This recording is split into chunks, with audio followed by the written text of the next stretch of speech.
La violencia en México deja una estela de muerte. Es recurrente y parece no tener fin. El secuestro de los 5 jóvenes en Lagos de Moreno y hasta ahora el hecho de que no sepamos con certeza qué fue lo que ocurrió es uno de los episodios más recientes de esa violencia que azota al país. De eso vamos a hablar el día de hoy y de eso vamos a conversar con Ignacio Alvarado, que ahora a la distancia le doy la bienvenida. Nacho, ¿cómo estás? Jorge, bienvenido. ¿Qué tal? ¿Qué tal? ¿Todo bien? Un saludo pues, a quien nos vea. Oye, pues el tema de Lagos de Moreno nos da la pauta para hablar sobre esta violencia recurrente, esta indolencia del Estado, esta incapacidad para parar estas ráfagas de muerte, estas ráfagas que de pronto nos estremecen cada vez que ocurren y en donde los hechos alrededor de estos eventos se vuelven cada día más crueles, más sanguinarios y en donde pues están involucrados grupos criminales, autoridades cómplices, pero me gustaría que me dieras tu opinión. Vamos a entrarle al tema de Lagos de Moreno y luego empezamos a analizar cuáles son las causas o las posibles causas en torno a estos hechos violentos que se dan de manera tan recurrente. ¿Qué piensas? ¿Qué opinas? ¿Cuál es tu visión de lo que ocurrió en Lagos de Moreno? Una historia que está todavía latente porque no se han encontrado a estos 5 jóvenes. ¿Cómo lo estás visualizando, Nacho? Mira, es difícil saber qué sucedió en Lagos de Moreno con estos 5 jóvenes, pero hay un patrón que se viene repitiendo en Jalisco en los años recientes con el tema de la desaparición o asesinato de jóvenes. Hay que recordar que Jalisco es el estado con mayor número de casos de desaparición y hay una cosa que me llama la atención, ¿sí? Estadísticamente hablando, aquellas personas que han sido desaparecidas y cuyos cuerpos se han encontrado días, semanas posteriores, invariablemente se encuentran localizados dentro de los límites de los mismos municipios en los que fueron privados de su libertad.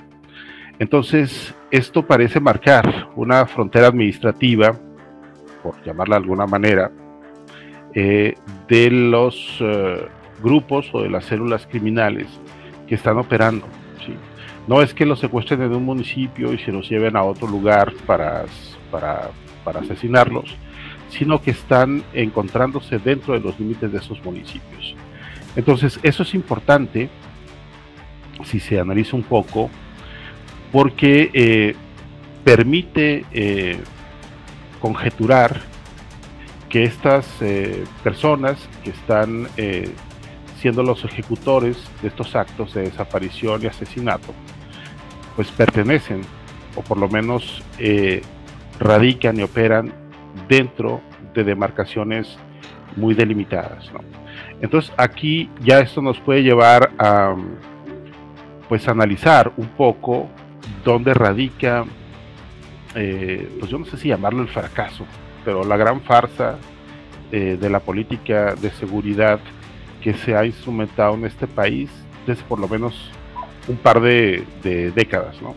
Entonces, bueno, pues a partir de ahí creo que podemos fincar la conversación de este viernes. Cuando hablas de este caso concreto, de la delimitación en la que se da este hecho, pues es imposible no pensar en las complicidades de las policías estatales. Es imposible no pensar en las complicidades de los propios militares que están radicados en esta zona, como parte del problema. Es decir, esto ocurre porque alguien permite que ocurra. La manera como se han estado comportando estas bandas criminales en muchos lugares del país, nos dicen que está ocurriendo porque las autoridades lo están permitiendo. Es decir, llevamos años escuchando este discurso en el que la autoridad te quiere envolver en la idea de que como son muy poderosos estos grupos, son escurridizos, tienen armas mucho más potentes que las del propio Estado, pues es difícil de pronto neutralizarlos. Esta versión, cuando ocurren estos casos tan dramáticos, de pronto se viene abajo. Es decir, pareciera que no pueden darse este tipo de hechos o de actos sin que una autoridad lo permita, Nacho. Mira, es que hay muchas trampas en el discurso y en la forma en cómo se ha trabajado desde la política o desde los gobiernos el tema de la seguridad, del crimen, de la violencia. Yo comenzaría por marcar un punto, es cómo se establece una política del reproche, de la repartición de culpas, y un tema que es estrictamente social, que es estrictamente de operación, o que debiera ser estrictamente de operación conjunta del Estado, termina en lo que pues el propio presidente diría politiquería, ¿no? Y aquí es donde me parece que debemos centrarnos en esta conversación. Mira, como periodista me ha tocado estar en campo con corporaciones diversas a lo largo del país, ¿sí? Yo te puedo asegurar que no hay ningún cuerpo de seguridad pública municipal que no conozca su territorio cuadra por cuadra, manzana por manzana. Las policías municipales, y comienzo con esa estructura de seguridad, las policías municipales tienen la radiografía completa de los municipios, quiénes operan, quiénes son desde el ladrón de carros y de viviendas, hasta quiénes son los operadores de piso que distribuyen o que están dentro del mercado de la droga, ¿no? Entonces, si de ahí subimos el nivel con las policías ministeriales, vamos a encontrar exactamente lo mismo, ¿sí? Cada presidente, cada gobernador te presume de la operación de sus centros de operación y seguridad, de los C4, de los C5, ¿no? Hay un monitoreo permanente sobre buena parte de las grandes ciudades de este país, ¿sí? Jalisco es uno de los que tienen C4 y C5, y una inteligencia o una tecnología dispuesta para sus corporaciones de seguridad pública.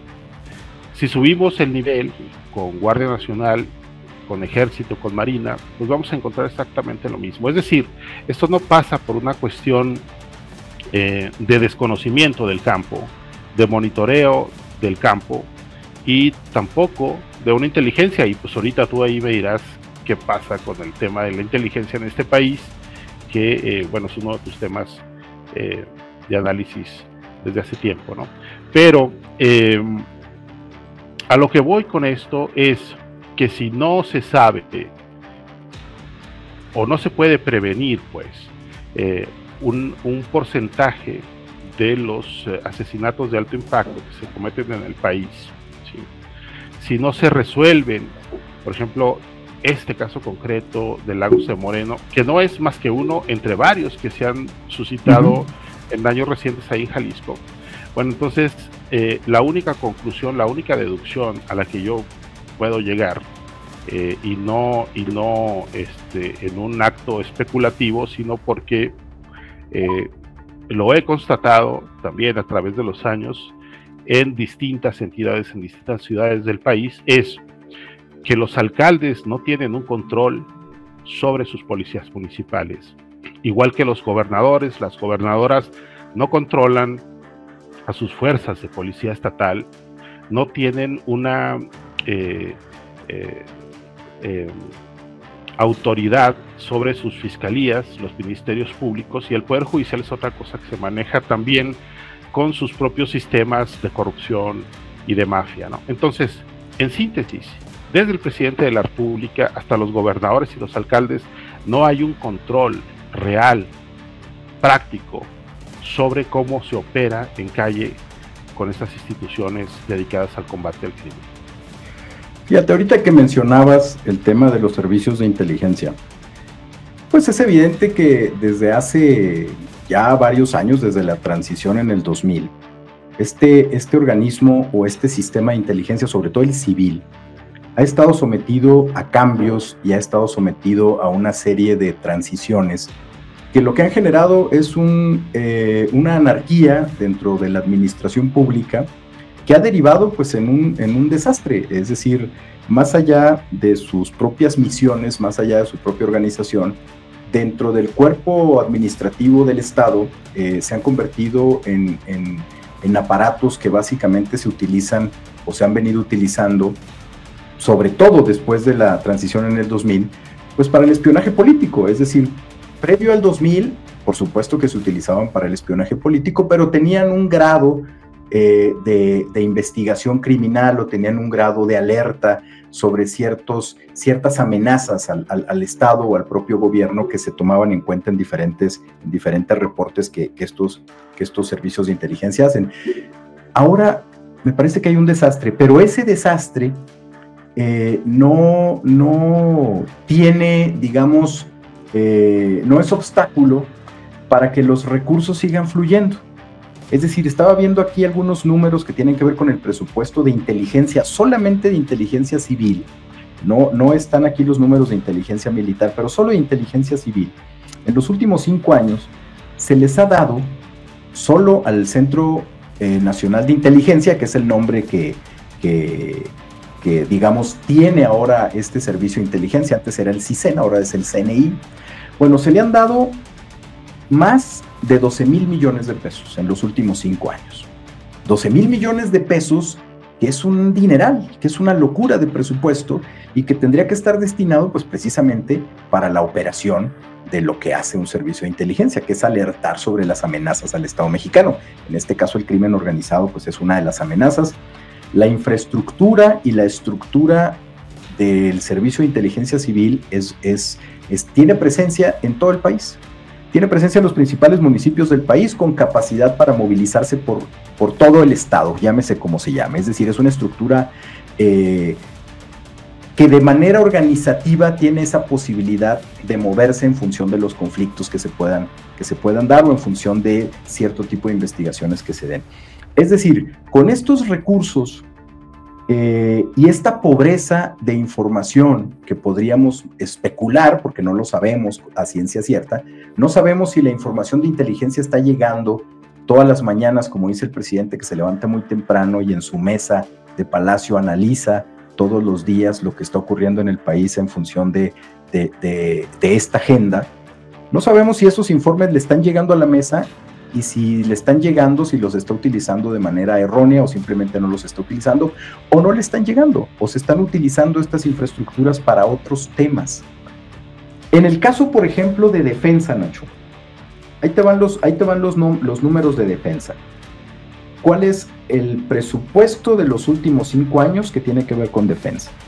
En el 2019, estamos hablando de presupuestos conjuntos, es decir, estos son números que abarcan Secretaría de la Defensa Nacional y Secretaría de Marina.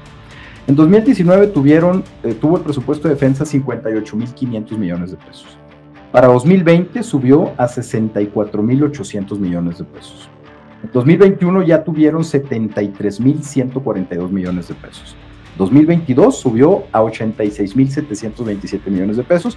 Y en 2023, este año, están ejerciendo 105,287 millones de pesos. ¿Qué están haciendo con ese presupuesto? Los números de asesinatos estaban subiendo, las cifras están cada vez más altas de homicidios en el país, mes tras mes, año tras año. Y los presupuestos de defensa, los presupuestos de inteligencia siguen subiendo. ¿Qué están haciendo con ese presupuesto? Bueno, insisto, es que no hay un poder civil que esté en mando real sobre las fuerzas de seguridad, de cualquier nivel. Mira, recuerdo alguna vez, en diciembre de 2007, estando yo en Ciudad Juárez, vine acá a trabajar algo en campo, subí a un patrullaje con un grupo de la policía municipal que se llamaba Grupo Delta, ¿no? Era una caravana de camionetas que se introducían en colonias de alto nivel criminal, y lo que ellos estaban presumiéndome era cómo tenían mapeado toda la geografía, y con los nombres traían unas tabletas. Ahí venían las fotografías, los nombres, quiénes eran los que vendían cristal. Bueno, en ese tiempo no era cristal, era heroína, cocaína, marihuana, cuadra por cuadra, quiénes eran, para qué células trabajaban, etcétera. Todo un registro puntual de quién era quién, calle por calle, ¿sí? ¿Qué fue lo que pasó en 2008 cuando inicia la supuesta guerra entre cárteles en Chihuahua, y los meses posteriores que llega la operación conjunta de Felipe Calderón?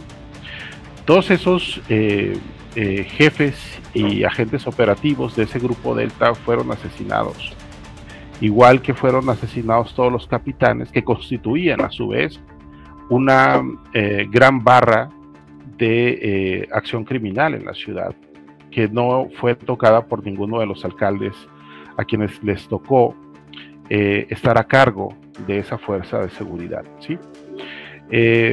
También la policía estatal, la policía ministerial de Chihuahua, se movía, operaba sin el control del entonces gobernador, de Reyes Baeza, ¿no? Y así, con estos dos ejemplos de una entidad que sigue acusando altos niveles de violencia, te puedo asegurar que la actual gobernadora y el alcalde de la ciudad no tienen un control o un mando real, práctico, sobre las fuerzas de seguridad. Y así como aquí no lo tienen en Jalisco, no lo tienen en Tamaulipas, no lo tienen en Veracruz, no sé si Ciudad de México escape a esta lógica, pero me queda claro que con ese presupuesto, con esa capacidad financiera que se tienen en los centros de inteligencia federales, pues digo, ¿de qué sirve que te estén reportando diariamente, que te estén dando el diagnóstico cada mañana de lo que sucede en el país, si no eres capaz de operar ninguna acción para contravenir los movimientos de ninguna célula criminal? Porque no se ha sabido en eso durante años, tampoco para que, como en este caso de los 5 jóvenes de Lagos de Moreno, la autoridad estatal no tenga ni idea, digo, expresada de manera pública, sobre el destino, pero sobre todo la identidad de quienes operan en ese municipio con este nivel de violencia, ¿no? Entonces, cuando no se tienen más que diagnósticos, pues lo que se te revela es justamente eso. Los cuerpos de seguridad, sean civiles, sean castrenses, se mueven con autonomía real, sin obedecer al mando civil que les corresponde. Creo que has dado una línea de análisis, Nacho, poco explorada en los debates sobre temas de seguridad de los últimos años. Es decir, el abandono de la autoridad civil, el tema de la seguridad nacional y de la seguridad pública en los cuerpos de seguridad, sean militares o sean civiles. Es decir, no se está abordando, y me parece que el ejemplo más claro es desde el propio Palacio Nacional, no se está abordando estratégicamente un combate al crimen organizado a partir de la autoridad civil. Se le está delegando y se le está dejando no solo la operación, sino qué hacer a las autoridades militares y a las autoridades policíacas, en este caso en algunos de los estados. Y eso es gravísimo, porque lo que hemos visto es que ha habido una mutación en las últimas 2 décadas de familias de narcotraficantes a comandos paramilitares, a insurgencia armada en prácticamente gran parte del país, prácticamente todo el país, con presencia de insurgencia armada. Y esa mutación es lo que tiene ahora el país con este tipo de manifestaciones sangrientas de manera tan recurrente. Me parece que esta línea de análisis tendría que abordarse más, tendría que estarse poniendo sobre la mesa al propio gobierno, cuestionándole al propio gobierno, tanto federal como estatal, de asumir la responsabilidad que se tiene desde los mandos civiles y no simplemente delegando, por supuesto, la operación, pero no las decisiones estratégicas de qué hacer en cada uno de los casos correspondientes a cada uno de los estados. Me parece que ese es un tema central, Nacho. Mira, es que hay una decisión en los hechos de hace por lo menos 20 años en esta materia. Mira, mientras estamos conversando, estoy recordando episodios que verdaderamente eran lamentables en el inicio y desoladores en lo inmediato, ¿no?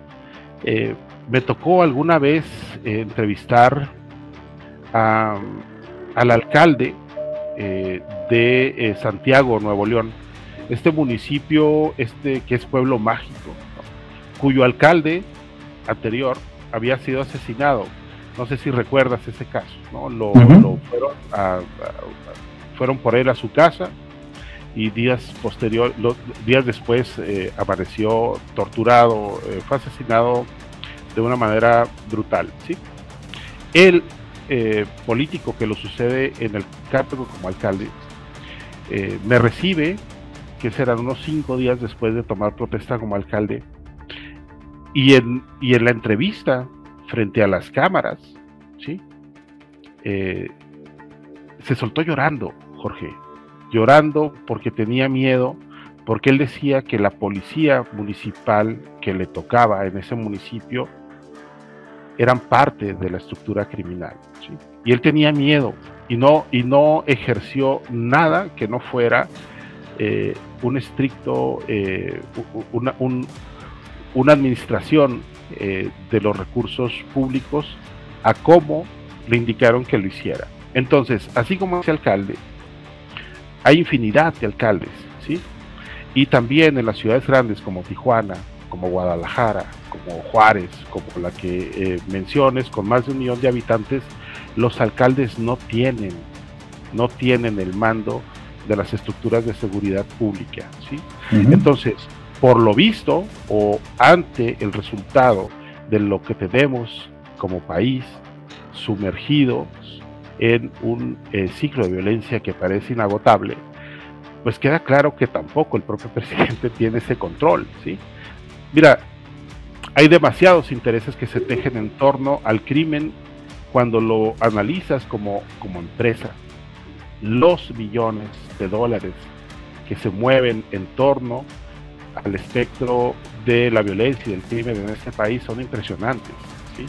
Y escapan a los poderes constitucionalmente establecidos en el país, que además no le interesan a los alcaldes o a los gobernadores meterse en ese berenjenal que es el crimen, ¿sí? Entonces, pues tenemos estos episodios desoladores, desgarradores, que por mucha atención mediática que se genere en torno a ellos, pues no conducen hacia nada, ¿no?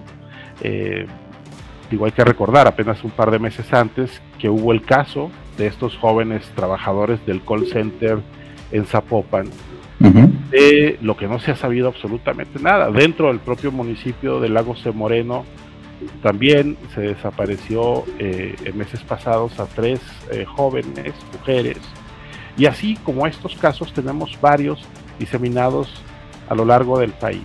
Entonces, que no se tengan resultados, ¿sí?, pues nos habla, nos revela la podredumbre del sistema o de las instituciones de seguridad pública, de los ministerios públicos y desde luego también del otro poder, que es el poder judicial, que pues tienen sus propias grandes cuotas de corrupción y de inoperancia, ¿no?